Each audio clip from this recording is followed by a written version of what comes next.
Question 17. Students were surveyed about the number of movies they had watched in the last week. The results are shown in this cumulative frequency histogram. How many students said they watched 4 movies last week?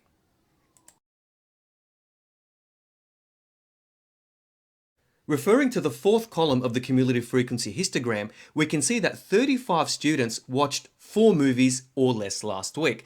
That means 35 students watched 1, 2, 3, or 4 movies last week. But we're only interested in the number of students that have watched exactly 4 movies last week. Referring to the third column of the cumulative frequency histogram, we can see that 25 students watched 3 movies or less last week. So in other words, 25 students watched 1, 2, or 3 movies last week. That 25 is actually part of the 35 here. So to get the number of students that have watched exactly 4 movies last week, we need to take this value here, subtract from it this value here, and that gives us the number of students that have watched exactly 4 movies. So in other words, the height of the fourth column minus the height of the third column gives us the value that we're interested in.